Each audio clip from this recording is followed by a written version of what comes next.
News at 10 starts now. Here tonight, if you're out toasting to the new year, think twice about getting behind the wheel for the ride home. Let's get straight to Fox 28's Tara Morgan, live in Mobile Track with a warning from State Police tonight. Tara?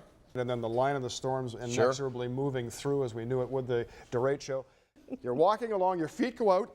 Oh, like that. Jeez. Hey, Bob, can you hear me? There he is.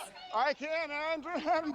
I can, Maria. I can hear you just fine here. I'm trying to maintain a running pace. Yolanda, they're calling it the miracle in Cleveland, and why not? The Harmony Project is the diversity of Columbus in full voice, led by a voice you can't ignore. And yes, the McGoldrick sisters couldn't help but feel that fate had cheated their family out of the honor.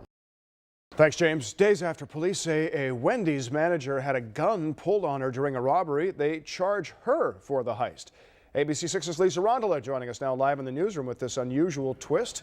Why the manager's out of a job and behind bars tonight, Lisa? A huge drop in temperatures. Chief Meteorologist Bill Kelly warned you about this winter blast that's coming, and it's going to get, we're basically going to be a frozen hell here next year, next week. Meaning tomorrow. Well, if you don't want to be dramatic about it. No, I don't want to overstate it. Okay, there you go. Nice sunset, by the way. It isn't it nice? Take cover immediately because that's going to be coming back very shortly, Bob. Yeah, storm hitting right now. Thanks, Andrew and Bill. Marion County. Marion, Tom Bosco there. What a different scene that is from 5 minutes ago.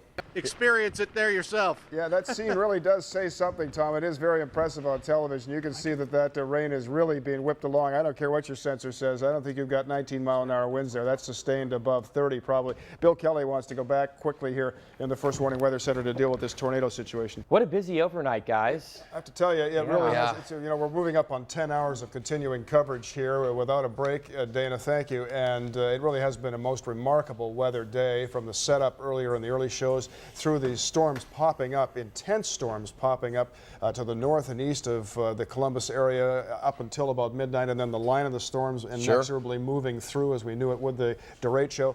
And now, as Dana said, a rain event for a lot of folks. Scuba divers got more than they bargained for in a recent excursion in Mexico. A pod of 20 killer whales coming straight for their boat there, and when the boat took off, the orcas played in their wake. Wow. Divers say the whales followed their boat for about an hour. True story. I was diving off of the coast of Vancouver Island many years ago in a place that was rich with wildlife in the water, and they say if all of a sudden all the wildlife clears out, get out of the water quickly. You clear out too. So I'm down there and there's sea lions swimming around, the seals and salmon and everything, and all of a sudden nothing. So up we go, and coming at us is a pod of killer whales. For 20 feet, I was Michael Phelps. For 20 more feet, I was Jesus.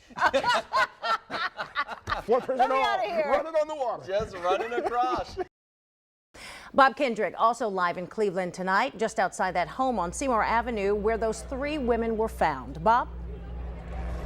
Yolanda, they're calling it the miracle in Cleveland, and why not? Absolutely shocking news that these 3 women found alive after nearly a decade of being missing inside that White House there with the red trim behind me on Seymour Avenue here on the city's near west side. Since then, almost 24 hours ago has passed, and it has really become a beehive of activity here. We're looking at investigators coming out of the house in regular intervals here with evidence that they're collecting on the scene here right now. It looks as though they're towing another vehicle out of the back. They've already taken a Jeep Cherokee out just a little while ago with Ohio plates on it. So obviously the investigation very much underway at the home of Ariel Castro.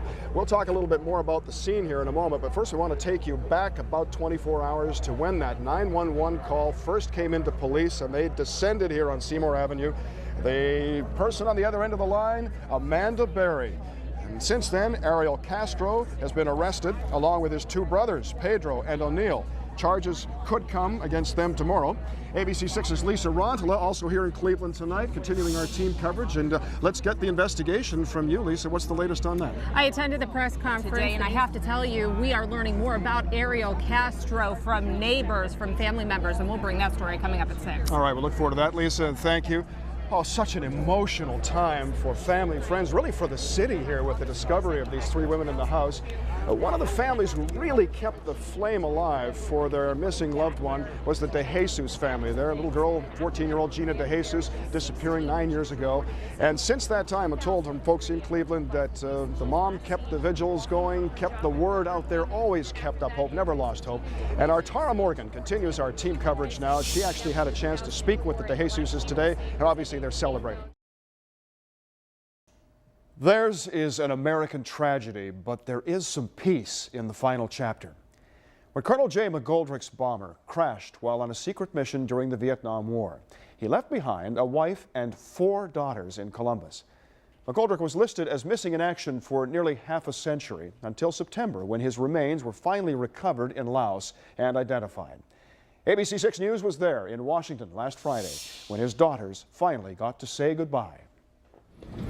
4 little girls, you know, without their dad. It just pulls on every heartstring, I think, that anybody has. Day after day, they've arrived since October. This is her second one because the first one broke. Silver bands worn by strangers who long ago promised to keep Colonel J. McGoldrick's memory alive. He said he got his bracelet at the Ohio State Fair in 1985. Each one returned, now a reminder to Mitch Guess and Mari Petrucci that their father is finally coming home. We've been on a roller coaster for 45 years. At last, the final moments are here. I'm so mixed with emotions over the grief and the fact that we've finally gotten to this point. And now has come the moment for Colonel McGoldrick's daughters to do their duty. I want to honor him in the best way that we know how. Ladies and gentlemen, welcome to this repatriation ceremony, this celebration of life in honor of Colonel Francis McGoldrick. When I think back on these times, being a McGoldrick girl meant living a countdown with an unseen end. But end it did on Friday the 13th. Amen. With the Capitol below and the Air Force Memorial soaring above, the sisters have come to Washington to complete the arc of their father's life. The brief 40 years that he spent on this earth, which ended 45 years ago today. This is a ceremony that Mitch has poured her soul into organizing, and it's also the first ever celebration of life at the memorial. It is truly a day of celebration. Grandkids who'd only ever known their grandfather as a story, a legend, now bear his casket. One of my sons said to me, he's more alive now coming home in a casket than he was ever in their whole life. Right. Because they've known the story, and now they're going to get to see what a hero's welcome is. bring him home, bring him home, bring him home.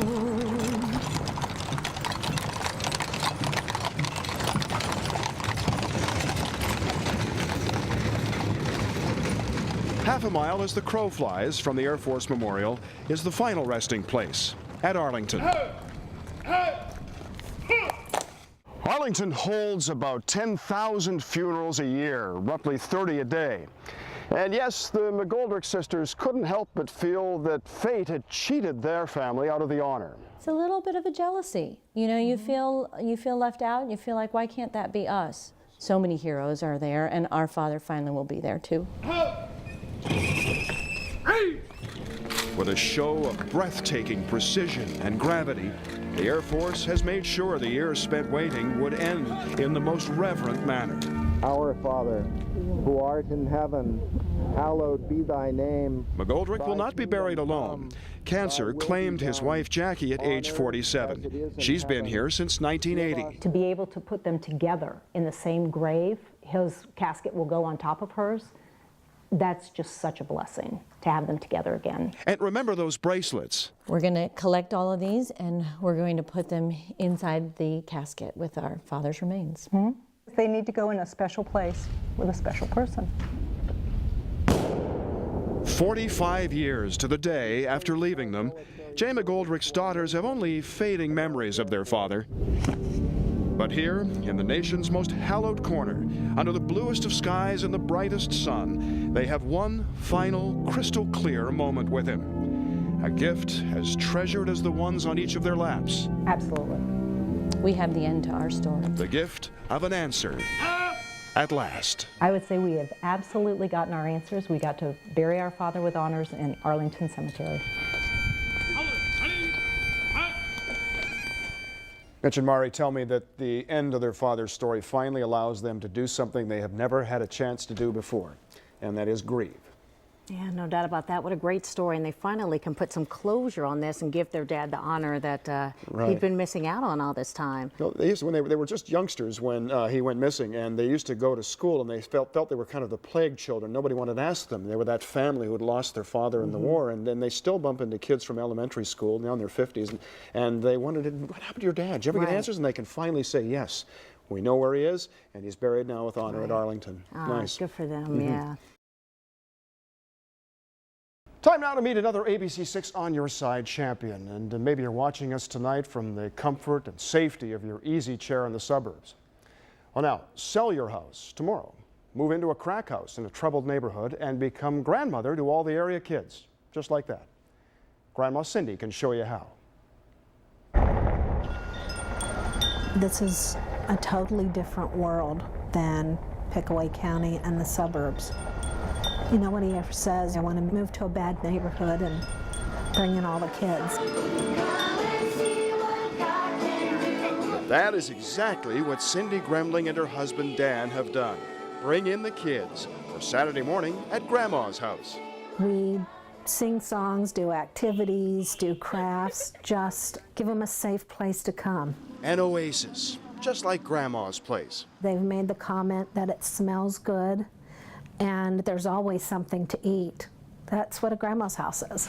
That means awesome. Cindy and Dan could not have imagined this 2 years ago, living comfortably in rural Pickaway County. But after helping to start a women's shelter in the city, Cindy was approached by a friend who wanted her to do the same in her late parents' home. Cindy said yes. I did not realize that the house was 1/2 block off Parsons. And a wreck. But Hazel had lived here for 53 years, and Cindy was determined to make Hazel's a house of hope. We try to show them something different. It's the essence of what a grandma is. We are making a difference. It's worked so well, the Gremlings are currently remodeling their 4th house of hope. Hubby and I are kind of like pilgrims. So we've moved 4 times in the last 2 years. You like your life more now than before? Absolutely. I think this was what I was created for. She's got you a treat. A world away from the comforts of Pickaway County, the Gremlings are restoring hope. Once you're here, once you see this, one house at a time. You can't pretend this doesn't exist. So all kids can know they're never far from Grandma's house. It's a labor of love. And I am just naive enough to think that love makes a difference. Once Cindy and Dan rent a house, they start the program anew. They staff it with former volunteers, the house they're leaving, and they're now interns. They work 9 to 12 months, welcome the kids in, and then they move on to the next house. As I say, they're on to their 4th one now in 2 years. So each one stays open. It's not like they close one up. Oh. Now they have 4 operating in the city. And she has 11 grandchildren of her own. And you say she's got a new child of her own. She's a new mom, too. Somewhere just a little north of 50, Dan and Cindy have adopted one of the kids from the neighborhood. So they have a 3-year-old, Freddie. Wow. Yeah, it's incredible. Freddie, oh, yeah. That's sweet. Good people. Great little boy.